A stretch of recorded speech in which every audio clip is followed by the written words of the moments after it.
요즘 뉴스만 켜면 온통 물가 이야기, 금리 이야기입니다. 경제 뉴스를 보면 늘 언급되는 단어죠. 전문가들은 나와서 복잡한 경제 용어들을 쏟아내고 보통의 일반 사람들은 그저 헷갈리기만 합니다. 하지만 돈이 어떻게 움직이는지 이해하려면 반드시 알아야 할 핵심 지표 중에 하나가 있습니다. 바로 금리입니다. 오늘은 금리라는 게 도대체 뭔지, 왜 우리 생활에 이렇게 큰 영향을 미치는 건지 한번 차근차근 풀어보겠습니다. 장사를 하시는 분들이라면 아시겠지만 물건을 팔 때 제일 먼저 계산하는 게 뭔가요? 바로 원재료비, 즉 원가입니다. 원가를 정확히 알아야 얼마에 팔았을 때 이익이 남는지 계산할 수 있으니까요. 경제에서 금리가 바로 그런 역할을 합니다. 금리는 돈의 가치를 나타내는 지표로 돈을 움직이는 데 드는 비용이라고 생각하시면 됩니다. 쉽게 말해서 돈의 임대료 같은 거죠. 남의 돈을 빌렸으면 그 대가로 임대료처럼 이자를 내는 구조인 것입니다. 우리가 평소에 금리라고 하면 보통 은행의 대출 이자나 예금 이자 정도만 떠올립니다. 그런데 실제로는 이게 훨씬 더 깊은 의미를 가지고 있습니다. 전문가들 사이에서는 이런 말까지 나옵니다. 금리의 흐름만 제대로 읽을 수 있다면 경제 전체를 이해할 수 있다고 말이죠. 그만큼 중요한 지표라는 겁니다. 일반 시민들이 금리를 체감하는 순간은 언제일까요? 그것은 물가 상승을 느낄 때부터 시작됩니다. 요즘 같은 때 장 보러 마트에 가면 대부분 체감하죠. 카트에 이것저것 담았는데 계산대에서 나오는 금액을 보면 깜짝 놀라게 됩니다. 별로 안 샀는데 하면서 영수증을 다시 확인하죠. 불과 몇 달 전만 해도 5만 원이면 충분했던 장바구니가 어느새 과자 몇 개, 야채 몇 개 더 넣었다고 8만 원, 9만 원으로 올라가 있습니다. 이런 현상을 전문 용어로 소비자 물가 상승이라고 합니다. 일상에서 우리가 사는 물건들과 서비스의 평균 가격이 얼마나 올랐는지를 보여주는 지표입니다. 그런데 재미있는 점은 한국은행에서 발표하는 물가 상승률을 보면 고작 2% 정도라고 나옵니다. 20%가 아니라요. 너무 적은 수치에 이게 맞는 건가 의아하실 겁니다. 그런데 여기서 주의할 점이 있습니다. 이건 물가 자체가 아니라 물가가 오르는 속도를 나타낸다는 점이죠. 작년에 이미 가격이 상당히 올랐었습니다. 그 높아진 가격을 기준으로 또 2% 더 오른 겁니다. 그래서 우리가 느끼는 부담감은 훨씬 클 수밖에 없죠. 물가 수준 자체가 높다는 것과 물가가 빠르게 오르고 있다는 건 비슷하면서도 다른 이야기입니다. 2%는 상승률일 뿐이고 이미 올라있는 높은 가격에서 또 올라간다는 뜻이니까요.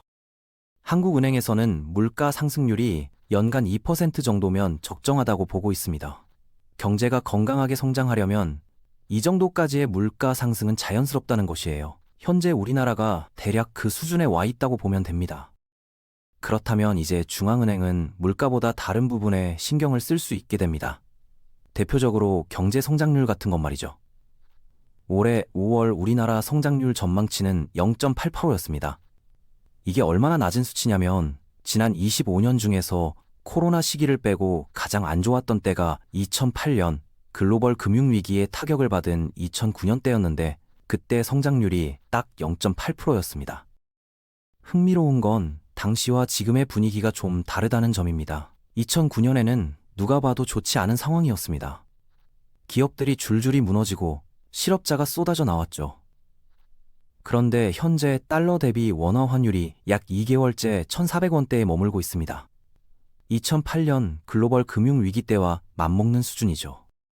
그때와 같은 급박한 위기 상황이 없었는데도 성장률이 같은 수준이라는 건 우리 경제가 서서히 힘을 잃어가고 있다는 신호란 분석도 나오고 있어요. 크게 올라갈 조짐이 보이지 않아 저성장이 고착화됐다는 우려가 나오는 것입니다. 이런 상황에서는 누구나 이렇게 생각하게 됩니다. 그럼 금리를 낮춰서 경기를 살려야 하는 거 아니야? 단순한 원리로 보면 맞습니다. 금리를 낮추면 대출 이자 부담이 줄어들고 사람들이 돈을 더 쓰게 되니까 경제가 활성화될 수 있습니다. 하지만 여기엔 큰 함정이 하나 있어요. 바로 물가가 높을 때는 금리를 함부로 내릴 수 없다는 점입니다. 예를 하나 들어보겠습니다. 만약 은행 예금 금리가 5%입니다. 나쁘지 않은 조건이죠. 그런데 물가는 연간 10%씩 오르고 있습니다. 이 상황에서 여러분이라면 어떻게 하시겠어요? 돈을 은행에 넣어두면 5% 이자를 받지만 물가가 10% 오르니까 실질적으로는 손해입니다. 차라리 당장 필요한 물건을 미리 사두는 게 낫겠다는 생각이 들겠죠.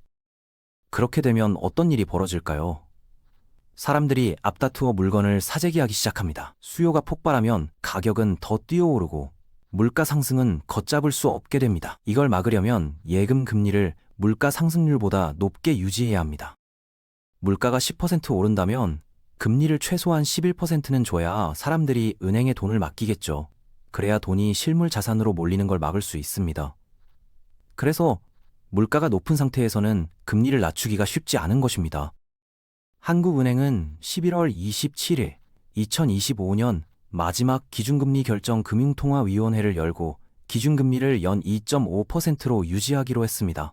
달러 대비 원화 환율이 높은 수준에서 내려오지 않는 데다가 주택가격 및 소비자 물가가 오를 조짐이 보이면서 금리 인하 대신 동결을 선택한 것이죠. 여기서 또 하나 알아야 할 게 있습니다. 금리를 낮춘다고 해서 무조건 절대적으로 경제가 살아나는 건 아니라는 점입니다. 경제를 잘 모르는 사람들은 이자율만 확 떨어뜨리면 되는 거 아닌가라고 생각하기 쉽습니다. 하지만 현실은 그렇게 단순하지 않습니다. 금리를 낮추면 분명히 이자 부담은 줄어듭니다. 그만큼 가계에 여유가 생기고 소비가 늘어날 수 있죠. 이건 사실입니다. 그런데 문제는 그 다음에 생깁니다. 예를 들어 부동산 시장을 한번 볼까요? 집값이 오를 거라는 기대가 강한 상황에서 금리가 내려가면 어떻게 될까요? 대출 이자가 싸졌네. 지금이 집 살 때다. 이런 생각을 하는 사람들이 쏟아져 나옵니다. 수요가 폭증하면서 집값은 예상보다 훨씬 더 크게 뛰어오릅니다. 경기를 살리려고 금리를 낮췄는데 그 낮아진 금리가 오히려 주거비를 폭등시키는 역설이 발생하는 겁니다. 그렇게 되면 어떻게 될까요? 이자로 아낀 돈이 고스란히 높아진 집값을 내는데 들어갑니다. 월세도 덩달아 오르고 전세 가격도 치솟습니다. 금리 인하의 효과가 완전히 사라져버리는 것이죠. 더 심각한 건 이렇게 된 상황에서 집을 사려면 이제 더 많은 대출을 받아야 한다는 점입니다. 금리는 낮아졌어도 대출원금 자체가 커지니까 이자 부담은 오히려 늘어날 수 있습니다. 그래서 중앙은행이 금리를 결정할 때는 정말 많은 걸 고려해야 합니다. 물가는 어떤가? 미국과의 금리 차이는 어느 정도인가? 부동산 시장은 어떻게 움직이고 있나? 우리나라 경제 성장률은 어떤가 등등 수많은 요소들을 종합적으로 판단해서 결정하는 겁니다. 여기서 잠깐 금리의 본질로 돌아가 보겠습니다. 금리는 돈의 가격이라고 했습니다. 그렇다면 가격은 어떻게 결정될까요? 여러분이 잘 알고 계시듯 바로 수요와 공급입니다. 사고 싶어 하는 사람은 많은데 물건이 부족하면 가격이 오르고 물건은 많은데 사려는 사람이 없으면 가격이 내려가죠. 금리도 똑같습니다. 돈을 빌리려는 수요와 빌려줄 수 있는 공급에 따라 금리가 움직입니다. 우리나라의 과거를 한번 돌아볼까요? 1980년대와 1990년대 우리나라는 엄청나게 빠른 속도로 성장했습니다. 이런 고속 성장기에는 어떤 일이 벌어질까요? 사업만 벌이면 돈이 되는 시대였습니다. 공장만 하나 지으면 제품이 날개 돋친 듯 팔려나갔죠. 이런 상황에서 사업가들은 너나 할 것 없이 은행으로 달려갑니다. 돈을 빌려서라도 공장을 짓고 설비를 늘려야 돈을 벌 수 있으니까요. 은행 앞에 사람들이 줄을 섭니다. 전부 사업 자금을 빌리러 온 사람들입니다. 은행이 빌려줄 수 있는 돈은 한정되어 있는데 빌리려는 사람은 넘쳐나니까 자연스럽게 금리가 치솟습니다. 이걸 고성장 고금리 시대라고 부릅니다. 그런데 1997년 우리나라에 엄청난 충격이 찾아옵니다. 바로 외환위기입니다. 많은 기업들이 빚을 내서 공격적으로 투자했다가 한순간에 무너져 내렸습니다. 잘 나가던 대기업들도 하루아침에 사라졌죠. 엄청난 피바람이 불었습니다. 이 일을 겪고 난 뒤 살아남은 기업들은 어떻게 됐을까요? 빚에 대한 공포가 생긴 겁니다. 아무리 좋은 기회라도 빚내서 투자하는 건 위험하다는 생각이 많아지기 시작하죠. 은행은 여전히 돈을 빌려주고 싶어 하지만 정작 빌리려는 사람이 줄어들었습니다. 공급은 많은데 수요가 적으니 금리는 자연스럽게 내려갑니다. 그래서 2000년대 이후를 저성장 저금리 시대라고 부릅니다. 지금까지는 긴 흐름 속에서의 금리 변화를 말씀드렸습니다.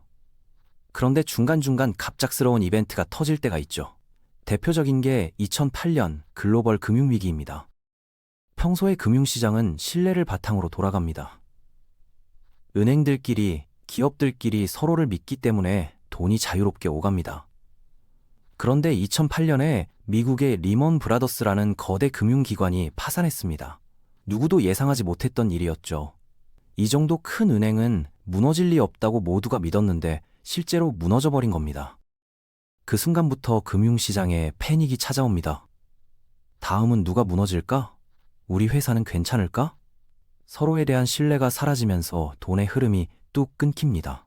은행들도 기업들도 현금을 꽁꽁 숨깁니다. 문제는 단 하루만 돈이 안 돌아도 망하는 회사들이 있다는 점입니다. 당장 자금이 필요한 기업들은 필사적으로 돈을 구하려 합니다. 제발 빌려달라고 하면서 수요가 폭발하게 되죠. 그렇게 되면 공급은 사라지고 수요만 폭증하니 금리는 치솟습니다.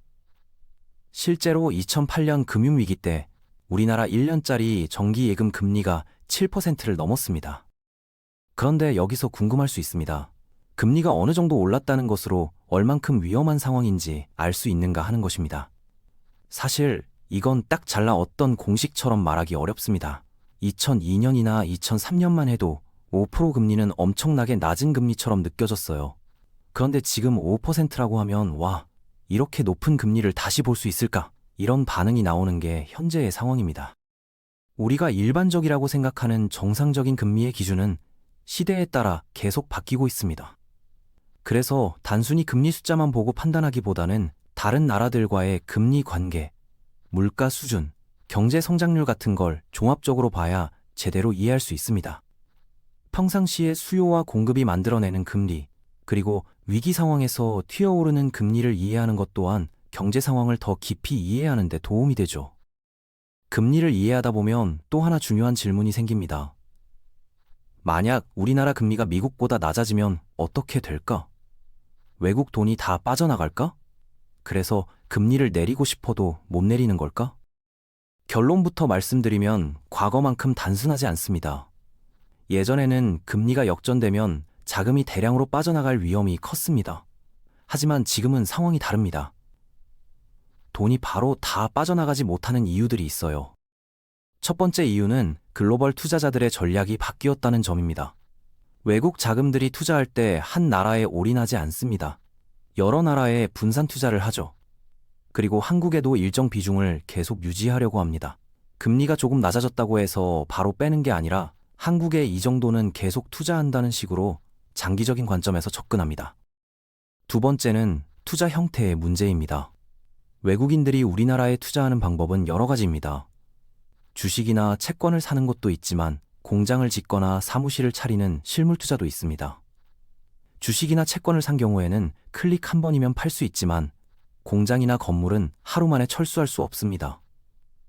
이런 실물 투자 비중이 상당하기 때문에 금리가 조금 불리해졌다고 급하게 빠져나가기 어려운 것이죠. 세 번째는 환율의 영향입니다. 이게 정말 중요한데요. 실제 사례로 알아볼까요? 5년 전만 해도 우리나라 금리가 미국보다 약 2% 정도 높았습니다. 미국 투자자 입장에서는 한국이 더 매력적이었죠. 금리를 더 많이 주니까요. 그래서 달러를 팔고 원화를 사서 한국에 투자했습니다. 그때 환율이 1달러에 1,100원 정도였습니다. 그런데 5년이 지난 지금 상황이 역전됐습니다. 미국 금리가 더 높아졌어요. 그럼 이제 한국에서 빠져나가야겠다고 생각할 수 있겠죠. 그러려면 실제로 예금을 해지하고 원화를 팔아서 달러로 바꿔야 합니다. 그런데 지금 환율을 보니 1달러에 1,470원입니다. 생각해 보세요. 1,100원에 팔았던 달러를 1,470원에 다시 사야 합니다. 달러당 370원씩 손해를 보는 겁니다. 대략 34%의 손실이죠. 미국에서 2% 더 높은 금리를 준다고 해도 34%의 환율 손실을 감수하고 나갈 수 있을까요? 쉽지 않습니다. 오히려 환율 손실 때문에 한국에 묶여버린 겁니다. 우리나라는 과거와 달리 통화 가치가 외국 환 시장에 따라 변화하는 변동 환율제를 쓰고 있습니다. 이렇게 변동 환율제 하에서는 환율 변동이 자금 유출입을 자동으로 조절하는 역할을 합니다. 그래서 과거처럼 금리 역전이 곧 자금 유출을 의미하지는 않게 된 겁니다. 자, 그럼 이제 금리와 함께 항상 등장하는 또 다른 주제로 넘어가 볼까요? 바로 채권입니다. 많은 분들이 헷갈려 하시는 부분이 하나 있어요. 금리가 오르면 채권 가격은 어떻게 되는 거지 하는 것입니다. 정답은 채권 가격이 내려갑니다. 금리와 채권 가격은 반대로 움직이기 때문이죠. 이게 왜 그런지 쉽게 설명해 드리겠습니다. 채권을 어려운 금융상품으로 생각하지 마세요. 그냥 중도 해지가 안 되는 정기 예금이라고 생각하시면 됩니다. 상황을 하나 가정해 보겠습니다. 여러분이 은행에 가서 물어봅니다. 10년짜리 정기 예금 금리가 어떻게 되나요? 은행 직원이 답합니다. 연 3%입니다. 괜찮은 것 같아서 좋아요, 3%로 10년짜리로 해주세요 라고 하니까 직원이 한마디 덧붙입니다. 이 상품은 중도 해지가 절대 안 됩니다. 그래서 괜찮다고 하고 가입했습니다. 그런데 바로 다음날 아침에 뉴스를 보니 미국 중앙은행이 금리를 크게 올렸다는 겁니다. 깜짝 놀라서 은행에 전화했습니다. 어제 3%로 가입했는데 금리가 올랐다면서요? 은행 직원이 대답합니다. 네, 만약 오늘 10년짜리 정기예금에 가입하시면 연 5%를 드리죠. 어떻습니까? 억울하겠죠? 그럼 이렇게 말할 겁니다. 나 어제 3%에 가입했는데 하루밖에 안 지났으니 5%로 바꿔줘요. 하지만 은행은 중도 해지 안 된다고 말씀드렸습니다. 라고 답할 것입니다. 이게 바로 채권입니다. 채권 투자는 현재 금리 수준의 돈을 몇 년 동안 묶어두는 겁니다. 3년, 5년, 10년, 30년짜리 등 기간은 다양합니다. 만약 내가 채권을 산 뒤에 금리가 쭉 내려간다면 기분이 정말 좋겠죠. 나는 3% 받기로 했는데 지금은 1%밖에 안 주네 하면서 뿌듯해하는 마음이 들 거예요. 이런 상황에서 다른 사람이 제게 연락을 합니다. 그 3%짜리 채권 나한테 팔지 않을래? 하고 말입니다. 지금 새로 가입하면 1%밖에 못 받으니까 3% 받는 내 채권이 매력적이겠죠. 그럼 저는 그냥 팔까요? 아니죠. 프리미엄을 받는 겁니다. 10년짜리 채권이니까 지금 새로 가입하는 사람보다 내 건 매년 2%씩 더 받는 채권입니다. 10년이면 총 20%를 더 받는 거죠. 그래서 말합니다. 20% 프리미엄 주면 팔게 라고 하면 상대방은 그래도 이득이니까 삽니다. 그래서 금리가 내려가면 기존 채권의 가치가 올라가는 겁니다. 반대로 금리가 올라가면 어떻게 될까요? 내가 가진 3%짜리 채권보다 좋은 조건의 채권들이 시장에 넘쳐납니다. 5%짜리, 6%짜리가 나오는데 누가 내 3%짜리 채권을 사려고 할까요? 아무도 안 사려고 합니다. 할인해서 팔아야 겨우 팔리는 거죠. 그래서 금리가 올라가면 채권 가격은 떨어지는 겁니다. 현재 우리나라와 미국의 채권 금리는 어떨까요? 금리는 실시간으로 계속 움직이는 값이지만 지금으로 보자면 우리나라 10년짜리 국채 금리는 약 3.4% 정도입니다. 미국은 4% 정도 나옵니다. 미국이 우리보다 약 0.6% 정도 높습니다. 그럼 0.1%라도 높은 미국 국채가 더 좋은 거 아니냐고 생각하실 수 있어요. 하지만 꼭 그렇지만은 않습니다. 왜 그럴까요? 바로 환율 때문입니다. 많은 투자자들이 달러 가치가 앞으로 떨어질 수 있다고 보고 있습니다. 우리가 미국 국채를 사려면 원화를 팔고 달러를 사서 투자해야 합니다. 만기가 되어 돈을 회수할 때 환율이 크게 떨어져 있다면 어떻게 될까요? 금리로 번 이익이 환율 손실로 다 날아갈 수 있습니다.